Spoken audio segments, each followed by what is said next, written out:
तो linear programming में exercise 12.1 examples हम लोग सॉल्व करेंगे। तो इससे पहले इंट्रोडक्शन हो चुका था, हम लोग समझ चुके थे कि क्या करना होता है। पहले हमको क्या करना है, प्रॉब्लम्स का मैथमेटिकल फार्मूलेशन करना है। तो एक्सरसाइज 12.1 में जो प्रॉब्लम्स दी गए हैं वो मैथमेटिकली ऑलरेडी फार्मुलेटेड है, यानी कि उन्होंने जो इनइक्वालिटीज वगैरह सारी चीज़ें उसमें आपको दी हुई है, यानी कि आपको ना तो ऑब्जेक्टिव इक्वेशन बनाना है और ना ही कंस्टेंट्स को बनाना है, सिर्फ आपको क्या करना है, सॉल्व करना है, उनको ग्राफिकली सॉल्व करना है। उसके बाद क्या करते हैं हम लोग, कॉर्नर पॉइंट्स को निकालते हैं। अगर हमारा अनबाउंडेड रीजन या फिर बाउंडेड रीजन जो भी हो, हम लोग क्या करते हैं, कॉर्नर पॉइंट्स को निकालते हैं। उसके बाद हम लोग क्या करते हैं, जेड की जो वैल्यू होती है उसको हम लोग मैक्सिमम या फिर आपको जो मिनिमम फाइंड आउट करना है उसको फाइंड आउट करते हैं। ठीक है, तो हम लोग कुछ एग्जांपल चलिए देखते हैं इसमें। अभी क्या है, आपका बाउंडेड रीजन का एक क्वेश्चन हुआ था, अभी हम लोग बाउंडेड का एक क्वेश्चन करेंगे, उसके बाद जो है फिर हम अनबाउंडेड का क्वेश्चन करेंगे। तो एग्जांपल नंबर 3 देखते हैं। एग्जांपल नंबर 3 हमारा है, इसमें जो कंस्ट्रेंट दिए हुए हैं x plus 3y plus r, ये हम लोग एनसीईआरटी की बात कर रहे हैं, ठीक है। तो आपका हो गया x plus 3y less than or equal to 60, x plus y less than or equal to 10, x less than or equal to y, x greater than or equal to 0, y greater than or equal to 0। ये आपका क्या है, आपका ये आपके constants है, ठीक है। और जो आपका ऑब्जेक्टिव इक्वेशन है वो है आपका z equal to 3x plus 9y, ठीक है। इसका हमको दोनों चीजें करनी है, यानी कि हमको मैक्सिमाइज भी करना है और मैक्सिमम वैल्यू भी निकालनी है और मिनिमम वैल्यू दोनों फाइंड आउट करनी है। तो पहला स्टेप क्या करेंगे, हम लोग ग्राफ प्लॉट करेंगे इनइक्वालिटीज को। हमने बताया था कि जब हमको इसका ग्राफ प्लॉट करता होता है इनइक्वालिटीज का, तो हम लोग क्या बताए, पहले इनको इक्वालिटी के रूप में बना लेते हैं, इनका ग्राफ प्लॉट करते हैं। तो चलिए देखते हैं इसका हम लोग ग्राफ क्या हो सकता है।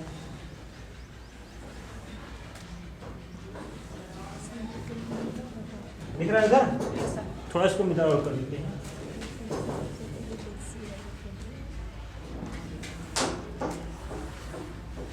चलिए पहले पे मार्क करें, यानी कि क्या हो गया, x plus 3y equals to 60। तुमने बताया था कैसे सॉल्व करना है, ऐसे x हो गया और y, पहले x की वैल्यू क्या रखेंगे, 0, y की वैल्यू कितनी आ जाएगी, 20, और y की वैल्यू 0 रखेंगे तो x की वैल्यू कितनी आ जाएगी, 60। यानी कि y equals to 0, x sorry हाँ x equal to 0, y equals to sorry x equal to 60, y equals to 0। ये एक पॉइंट मिलेगा, दूसरा पॉइंट हमको मिल जाएगा यहाँ पे, क्या हो जाएगा हमको 0, 20, यानी कि हमको एक लाइन ये मिलने वाली है। चलिए इसको ड्रा कर देते हैं।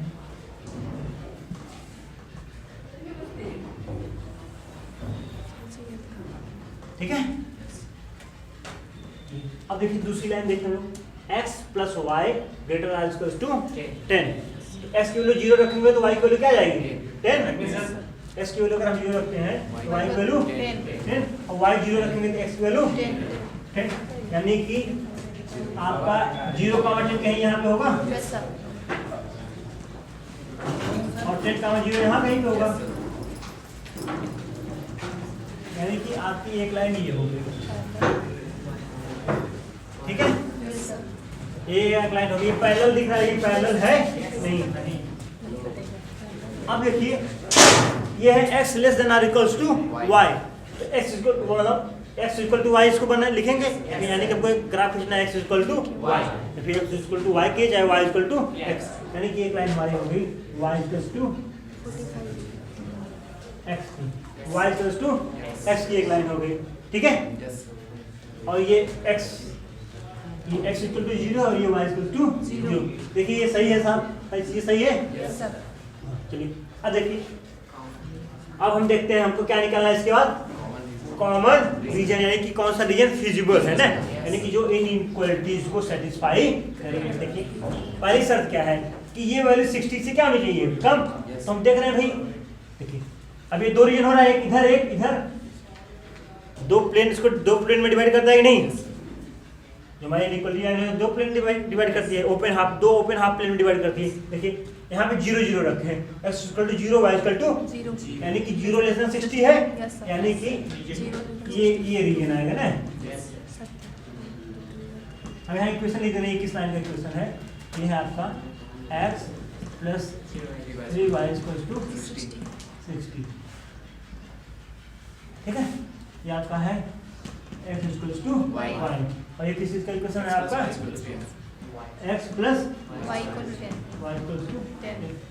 अब देखते हैं इसके लिए x plus y greater than 10, चलिए इसमें 0 0 रखें, क्या ये क्या जगह 0 और 0, क्या 0 10 से बड़ा होगा, यानी कि ये रीजन नहीं आने वाला है, ये रीजन, इसमें क्या आ जाएंगे, ये रीजन होगा कि नहीं आपका ये रीजन होगा, ठीक है, आपका ये रीजन होगा। अब देखिए x लेस और इक्वल्स टू y, ये सब ध्यान से देखिएगा इसको, s लेस देन और इक्वल्स टू y, देखिए ये y इक्वल टू x की लाइन है। अब हमको लिखना है कि x, क्योंकि अब तो ओरिजिन हम लोग रख नहीं सकते क्योंकि ओरिजिन होके जा रहा है, लेकिन हमारे पास एक पॉइंट है 0,20, s की जगह हम लोग 0 रखें और y की जगह 20, ठीक है, यानी कि ये पॉइंट सेटिस्फाई हो रहा है। अब इसको रख के देखते हैं, x की जगह पे 10 रखें, y की जगह पे 0, तो क्या देखिए x की वैल्यू 10, y की वैल्यू 0, क्या 0 10 से बड़ा है, यानी कि ये इधर वाला रीजन सेटिस्फाई, यानी कि किधर का रीजन सेटिस्फाई होगा, इधर वाला रीजन सेटिस्फाई होगा।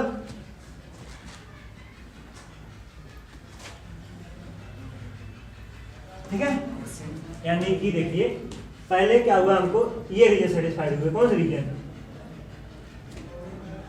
इधर ये वाला रीजन हुआ, इधर नीचे वाला रीजन हुआ, इधर ऊपर वाला रीजन सेटिस्फाई हुआ, यानी कि ओवरऑल, और हमको इधर का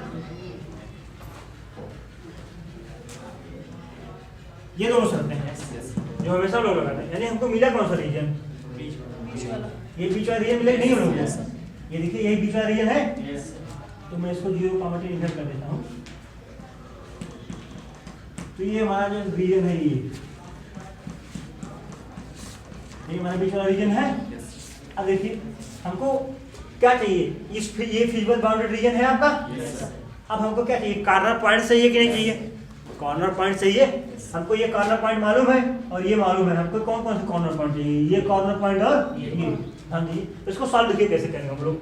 ये y equal to x line है, y equal to x line, और ये क्या है x plus 3y equal to 60 line है, यानी कि अगर दोनों को सॉल्व करेंगे x की जगह पे y रख दे कि नहीं, यहाँ पे x की जगह पे y रख सकते हैं सॉल्व करने के लिए, तो अगर मानिए करते क्या जाएगा, 4s इक्वल टू क्या जाएगा 60, s इक्वल टू कितना हो जाएगा 15, यानी अगर x का मान 15 है तो y का मान भी तो 15 होगा भैया, यानी कि x equal to 15 y equal to 15 भी तो होगा।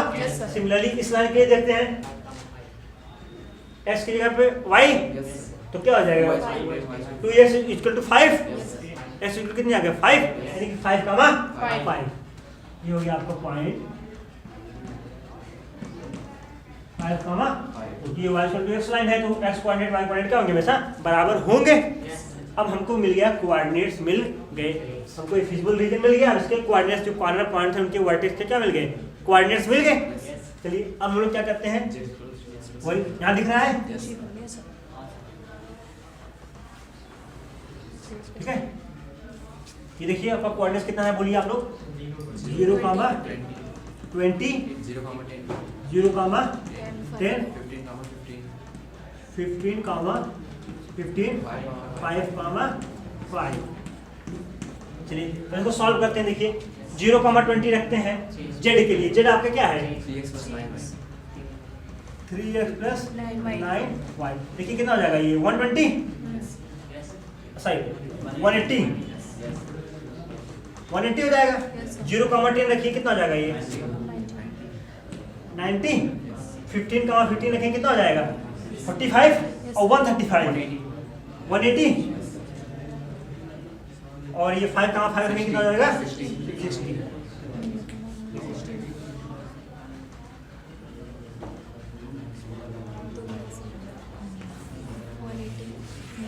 अब यहाँ ध्यान से देखिए जेड मिनिमम कितना आया यहाँ पे 60, जेड मिनिमम आपका 60 आया और जेड मैक्स क्या आया, और देखिए जेड मिनिमम जो 60 आया तो उसके करस्पॉन्डिंग ऑप्टिमल जेड मिनिमम 60 है। तो जो पॉइंट्स होंगे क्या आ जाएगा, वो आ जाएगा x इक्वल्स टू 5 और y इक्वल्स टू 5। ये पॉइंट्स है जिसके लिए आपको ये जो हमारा ऑब्जेक्टिव क्वेश्चन है उसकी मिनिमम वैल्यू मिलेगी, ठीक है। लेकिन देखिए जेड मैक्सिमम के लिए देखिए क्या होगा, जेड मैक्सिमम क्या है 180। लेकिन हाँ देखिए 180 हमको 2 बार मिल रहा है, यानी कि इस पॉइंट के लिए भी 180 है और इस पॉइंट के लिए भी 180, यानी कि 0,20 के लिए भी वैल्यू क्या है 180 और 15,15 के लिए वैल्यू भी है क्या है 180। तो भाई 2 पॉइंट्स मिल रहे हैं जिसमें मैक्सिमम वैल्यू क्या है 180 मिलेगी। ध्यान से देखिए ये दोनों पॉइंट कहाँ पे हैं, एक यहाँ पे है और एक यहीं पे है ना ये। अच्छा ध्यान से सुनिए, ये दोनों ये पॉइंट्स अभी एक ही लाइन सेगमेंट पे हैं, ये दोनों क्या है एक ही लाइन सेगमेंट पे हैं। अगर मान लीजिए हम इसको मान लेते हैं आपका A B C और D, तो जितने भी पॉइंट लाइन सेगमेंट BC पर होंगे, लाइन सेगमेंट लाइन नहीं लाइन सेगमेंट BC पर होंगे, वो सभी क्या देंगे मैक्सिमम वैल्यू देंगे।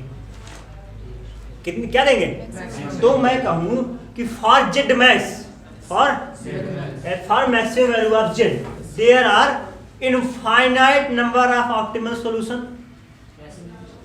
क्योंकि भैया बी और सी के बीच में इनफाइनाइट पॉइंट्स होंगे और सभी पॉइंट 180 वैल्यू आपकी देंगे। कितनी देंगे 180 वैल्यू देंगे। तो मैं कहूं कि फॉर जेड मैक्सिमम यानी कि जेड के अधिकतम मान के लिए कितने सॉल्यूशन होंगे optimal solution, infinite optimal solution होंगे।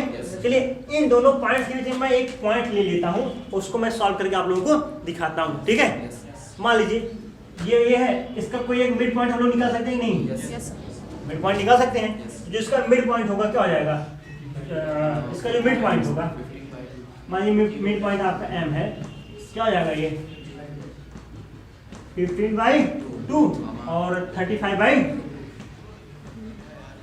ये मिड पॉइंट है दोनों। x + y/2 x1 + x2/2 और y1 + y2/, ये मिड पॉइंट मिल गया।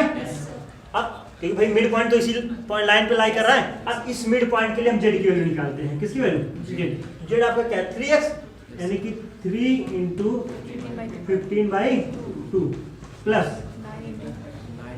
9 × 35/2। देखिए ये कितना होगा 45/2 और ये कितना हो जाएगा 315 कितना हो जाएगा 345 नहीं हाँ 315। ये हो गया आपका 45/2 प्लस 315/2, ये हो गया आपका 360/2 180 हो गया नहीं।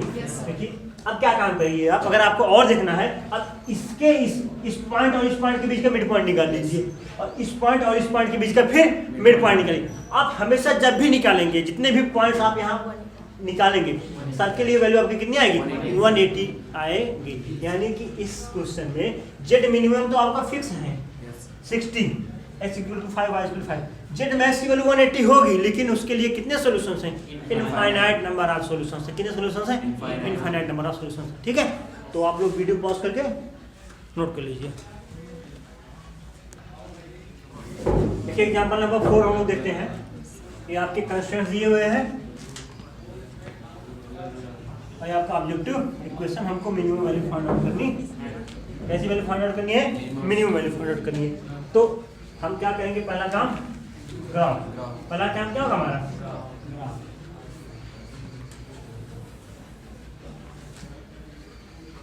जब भी आप लोग ग्राफ बनाएंगे थोड़ा स्पेसियस बनाइएगा, ठीक है। ग्राफ हमारा थोड़ा स्पेसियस होना चाहिए। चलिए पहले हम इसको सॉल्व करते हैं, सारी इसका ग्राफ प्लॉट करते हैं। 2x - y ≤ -5। तो y की वैल्यू 0 रखिए, y की वैल्यू 0, s की वैल्यू कितनी आ जाएगी -5/2, ठीक है। तो x y = 0 और s = -5/2, यानी आपका क्वेश्चन यहाँ पे आने वाला है, यानी -5/2, 0 -5/2, 0। अब यहाँ पे अगर हम x की वैल्यू 0 रखें तो y की वैल्यू कितनी मिलेगी? Minus y equal to 5 minus 5 y equal to क्या जाएगा? 5। यानी कि मान लिया आपको ये पॉइंट मिला 0,5, यानी आपकी एक लाइन ये होगी।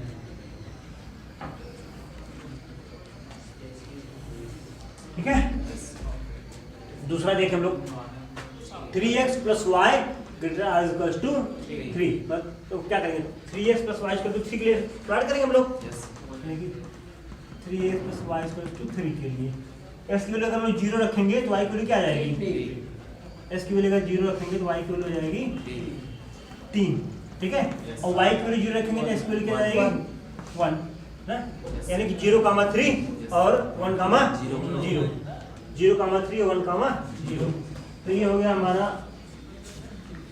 1,0 और दूसरा पॉइंट क्या है? 0,3। तो यहाँ कुछ नीचे होगा 0,3, तो हमारा ये हो जाएगा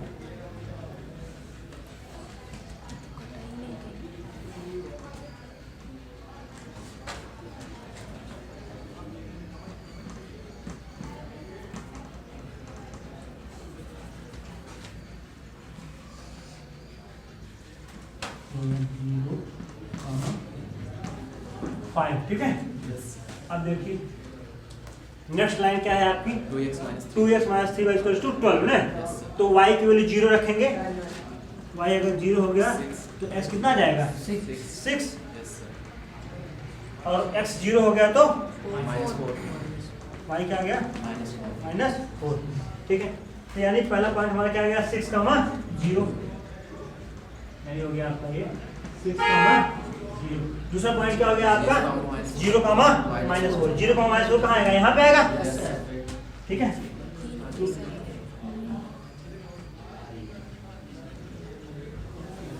ये हो गया आपका 0,-4, 0,-4। ठीक है, अब देखिए हमको क्या निकालना है? Feasible region. क्या निकालना है हमको? Feasible region. देखिए क्या कह रहा है? 2x minus Y greater then -5। आपकी 2x माइनस वाई है, 2x माइनस 5 है। ये कितना होना चाहिए? बड़ा 5 से क्या होना चाहिए? -5 से ना। देखिए ध्यान से, अगर यहाँ x की वैल्यू 0 y की वैल्यू 0 रख दे क्या हो जाएगा? 0 0। तो इधर पॉइंट 0 0, क्या 0 0 -5 से बड़ा है? यानी कि ये रीजन सेटिस्फाई करे। ठीक है, अब इसके लिए देखें 3x plus y greater then 3। यहाँ देखिए 0 0 रखे हैं हम लोग। क्या कहते हैं? जब भी हमको फाइंड आउट करना, लोग 0 0 रखते हैं कि क्या वो सेटिस्फाई करेगा कि नहीं। देखिए यहाँ पे रखिए तो क्या हो जाएगा? ये 0 0, क्या 0 3 से बड़ा हो सकता है? यानी कि ये रीजन नहीं होगा। तो नहीं होगा तो कौन सा रीजन होगा? ये वाला रीजन होगा। अब इसको देखें 2x minus 3y less then 12। अब यहाँ देखिए ओरिजिन हमारा यहाँ पे है, यहाँ 0 रखिए और यहाँ 0। क्या हो गया? 0 0 12 से छोटा है, यानी कि हमारा रीजन कौन सा आएगा? नीचे वाला ऊपर वाला? क्योंकि भाई जो ओरिजिन है इस शर्त को सेटिस्फाई कर रहा है। तो ये हमारा ऊपर वाला रीजन आ गया। ठीक है, आप कौन सी शर्त रह गई? x greater than or equal to 0, y greater or equal to 0, यानी हमारा ये और ये। अब देखिए ओवरऑल कॉमन रीजन क्या है? हमको इस लाइन के इधर जाना है, इस लाइन के ऊपर आना है, इस लाइन के इधर जाना है। यानी हमारा जो कॉमन रीजन आया क्या ये आया? ऐसे ना।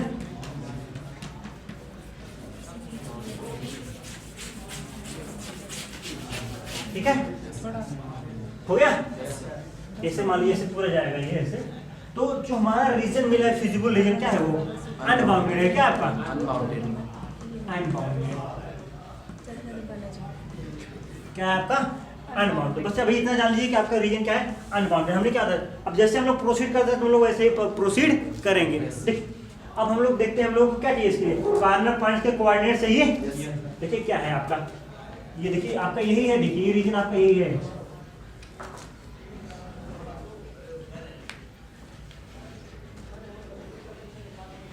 यही है। चलिए ये हो गया आपका कोऑर्डिनेट्स क्या हो जाएंगे 0, 5, 0, 3, 1, 0, 6,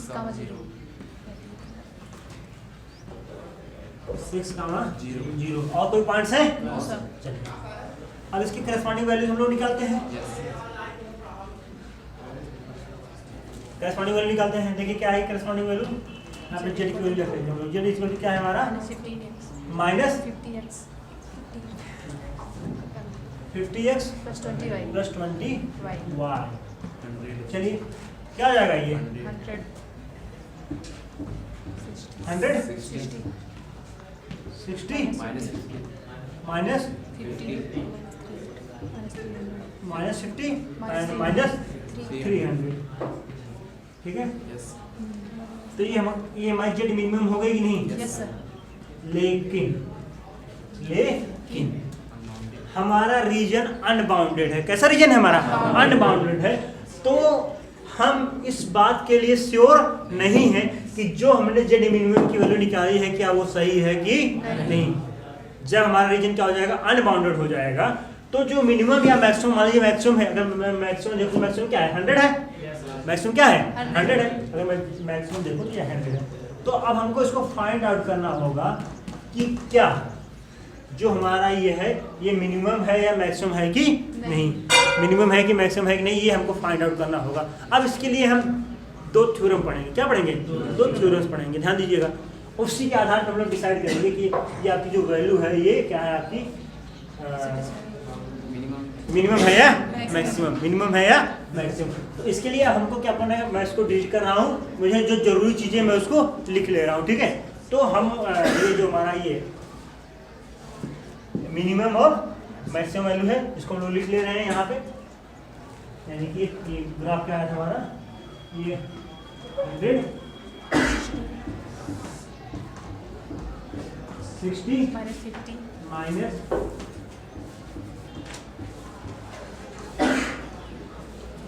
माइनस 300, ठीक है। और हमारा ऑब्जेक्टिव क्वेश्चन क्या है? z equals to minus 50x plus 20y। हमको इन सब चीज़ों की जरूरत पड़ेगी। चलिए इसको मिटाते हैं। कोऑर्डिनेट की जरूरत नहीं पड़ेगी। कोऑर्डिनेट लिख लेते हैं क्योंकि उसके करस्पॉन्डिंग वैल्यू लिखनी होगी ना। तो 6, 0, 0, 5। चलिए आप लोग दिमाग में रखिएगा।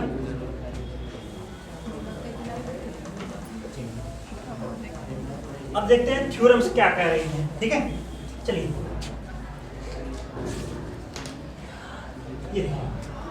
ये माइनस 300 वैल्यू आई है, माइनस 300 मिनिमम वैल्यू और 100 मैक्सिमम वैल्यू। अगर मैं ये कहूँ ये किसकी वैल्यू है? जेड की वैल्यू है। तो नॉर्मली लोग क्या लिखते थे जेड को ax plus by। ax plus by, ठीक है। अगर मान ले रहे हैं कि m is maximum value of Z, m is maximum value of Z if ax plus by ग्रेटर देन m। हम क्या कह रहे हैं? हम कह रहे हैं m मैक्सिमम वैल्यू है। m क्या है? मैक्सिमम वैल्यू है। लेकिन अगर हम ये मान के चले कि ax by की कुछ ऐसी वैल्यूज हैं, ax प्लस by की कुछ ऐसी वैल्यूज हैं जिनका मान m से क्या है? बड़ा है, ठीक है। तो ये एक इनइक्वालिटी हो गई। क्या एक इनइक्वालिटी है? Has no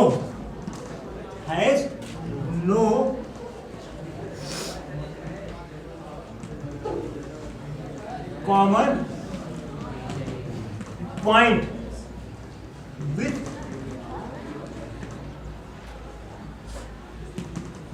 feasible region. अच्छा ये देखिए m की वैल्यू मैक्सिमम तभी होगी ना कि जब हम ये शर्त माने कि ax प्लस by का मान m से बड़ा हम देखें, लेकिन वो फिजिबल रीजन के साथ कोई भी पॉइंट कॉमन ना हो। अगर कोई भी पॉइंट कॉमन हो जाएगा तो क्या ये m मैक्सिमम वैल्यू होगी? जैसे मैं कह रहा हूँ कि z जो है 10 से बड़ा है, ठीक है। लेकिन 10 से बड़े होने की अगर हम शर्त को देखें तो जो हमारा फिजिबल रीजन है उसमें 10 से बड़े और कई पॉइंट्स मिल रहे हैं, जिसके लिए जेड क्या है 10 से बड़ा है, जेड क्या है 10 से बड़ा, यानी कि जो हमारा एम है वो मैक्सिमम वैल्यू नहीं है। तो ये है कि अगर एम आपकी मैक्सिमम वैल्यू है किसकी, जेड की, यानी कि आपके ऑब्जेक्टिव इक्वेशन की, हम ये शर्त लगा दें ax plus B y greater than M है, हम ये कह रहे हैं कि ax plus B y greater than M है, हम ये कह रहे हैं, और यह कहने पे हमारी ये बात गलत होनी चाहिए, क्योंकि ax plus B y greater than अगर हम कहें m है तो कोई भी ऐसा पॉइंट हमको नहीं मिलना चाहिए जिसके लिए ax प्लस बी वाई का मान m से बड़ा हो, तभी ये मैक्सिमम वैल्यू होगी, नहीं तो अदरवाइज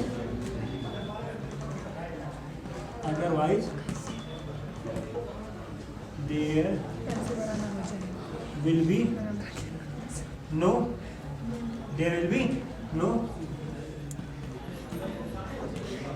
maximum value। समझ में आई बात? क्या कह रहे हैं फिर सुनिएगा कि जो हमने ऑब्जेक्टिव इक्वेशन की मैक्सिमम वैल्यू निकाली है, हमने मान लिया कि कुछ ऐसे पॉइंट्स हो सकते हैं जिसके लिए ऑब्जेक्टिव इक्वेशन की वैल्यू जो हमारी मैक्सिमम वैल्यू हमने फाइंड आउट की है उससे ज़्यादा है, उससे क्या है ज़्यादा है, तो हम उसको इनइक्वालिटी के रूप में सॉल्व करेंगे और देखेंगे अगर हमको नहीं कोई कॉमन पॉइंट्स नहीं मिल रहा है इसका मतलब कि वही मैक्सिमम वैल्यू है, अगर कोई पॉइंट हमको मिल जा रहे हैं यानी कि जो हमारी वैल्यू है वो मैक्सिमम वैल्यू नहीं है, हमारी वो मैक्सिमम वैल्यू नहीं है। चलिए सिमिलरली ये हो गया। अब सिमिलर केस हम क्या कहेंगे, अगर m क्या हम करें यहाँ कर क्या मिनिमम वैल्यू क्या कह रहे हैं,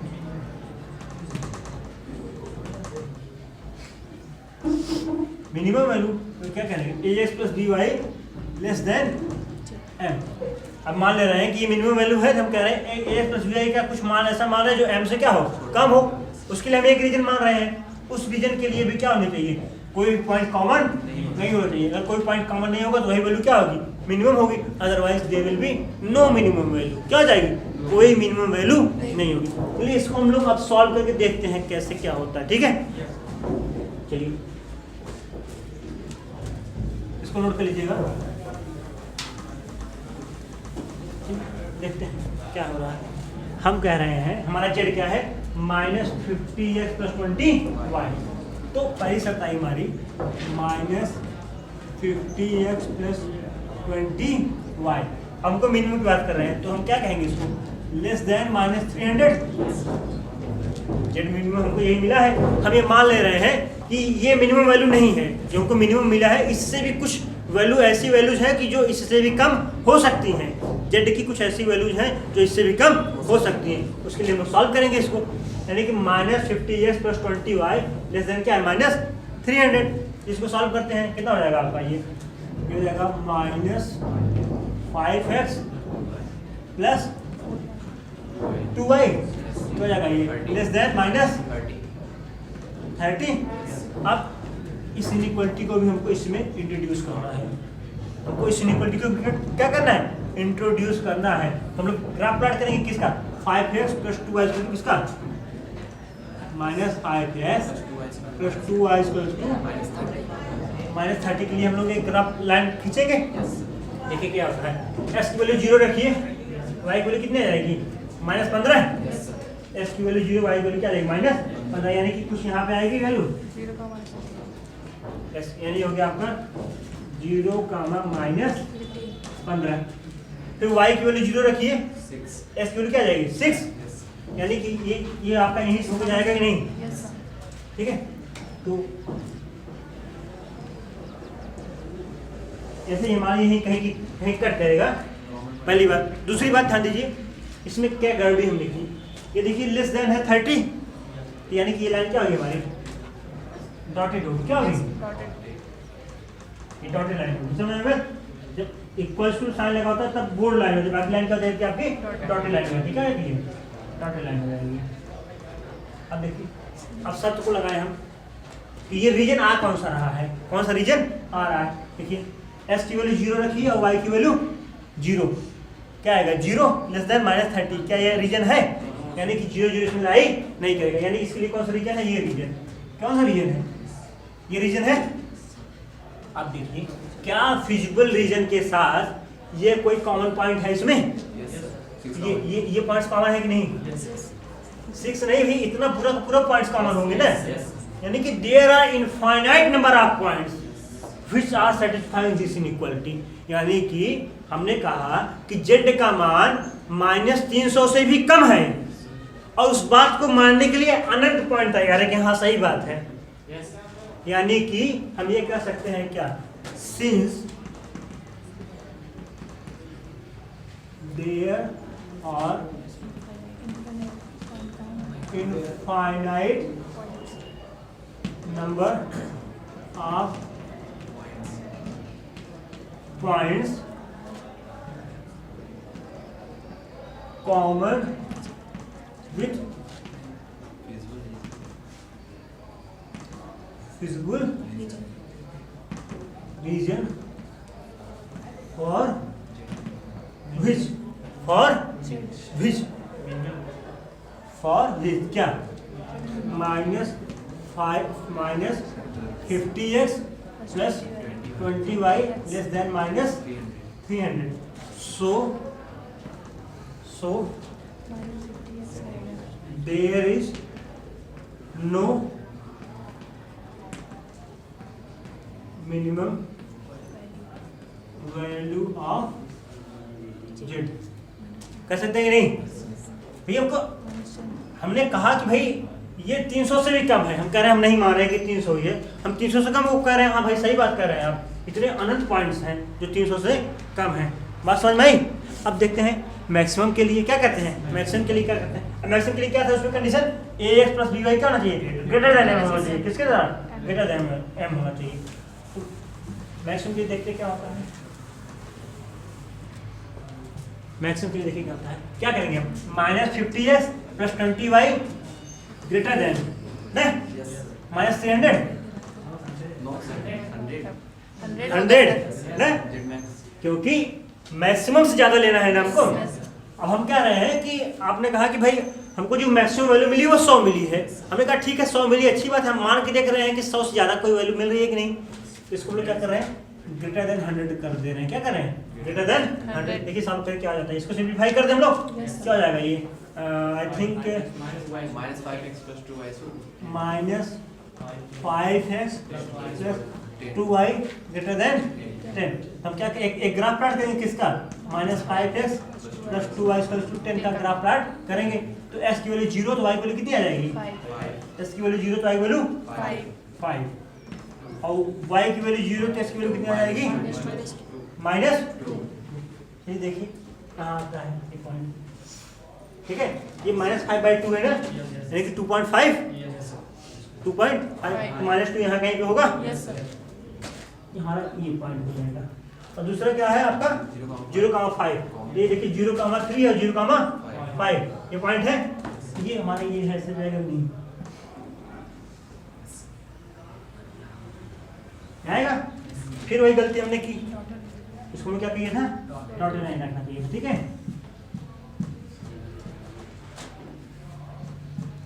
ठीक है।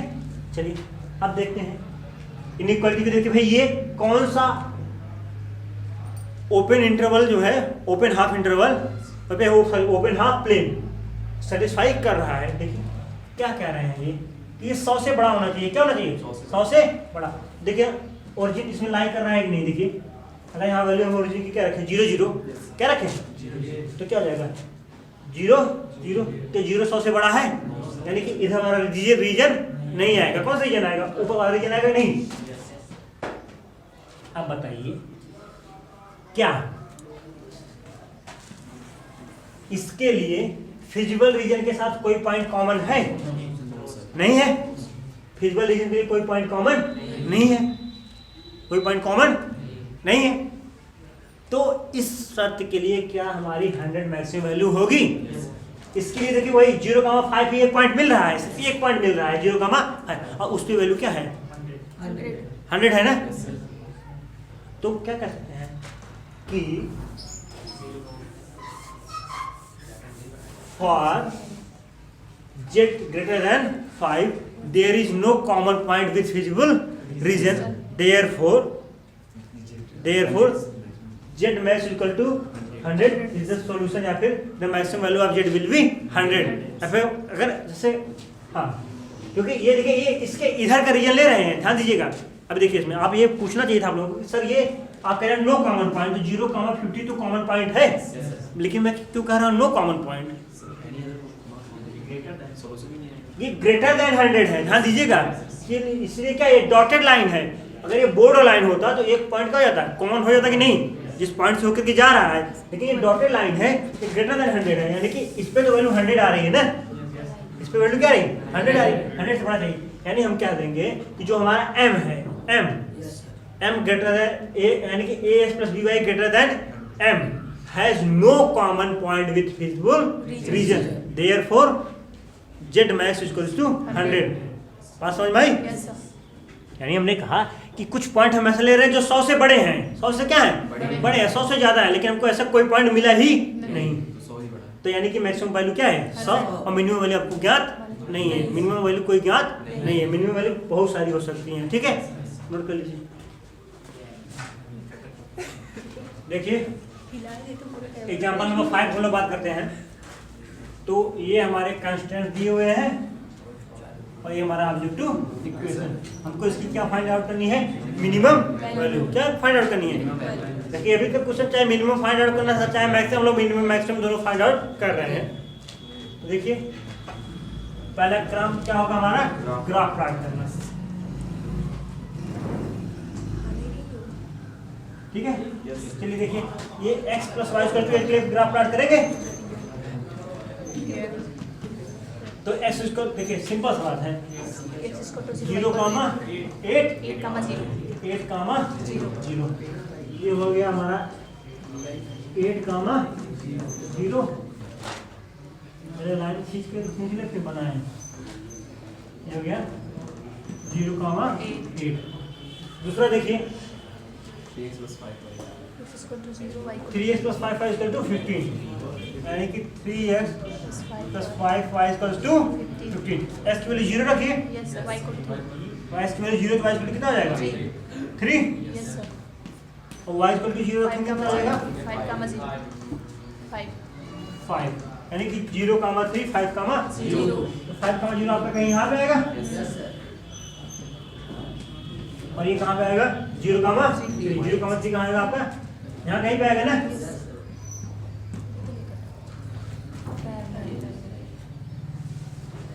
दो चीजें हो गई, और ये x इक्वल टू 0 लाइन आपकी है ही है ये, और y इक्वल टू 0 लाइन आपकी ये है ही है।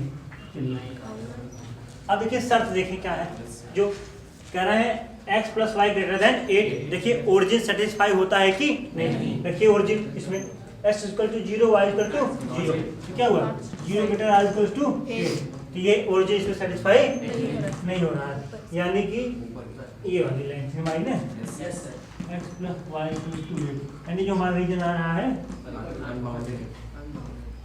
ठीक है, अभी क्या अनबाउंडेड हो गया, अभी तो देख रहे हैं ना क्या हो रहा है, ठीक है।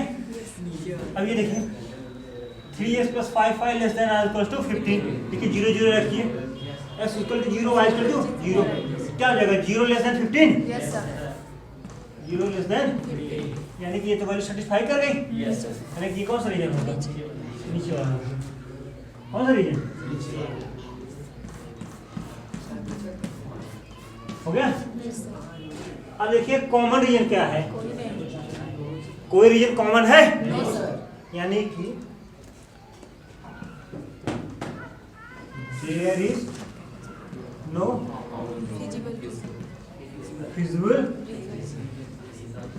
region, therefore no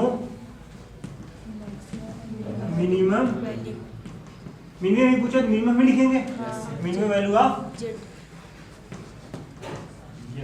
अगर हमको कोई फिजिबल रीजन ही नहीं मिल रहा है, जो हमारी शर्तों को मान ही नहीं रहा है, तो फिर हम मिनिमम वैल्यू मैक्सिमम वैल्यू कैसे फाइंड आउट कर सकते हैं। तो there is no minimum value, therefore there will be no common, sorry there will be no minimum value of z। Okay, video pause करिए।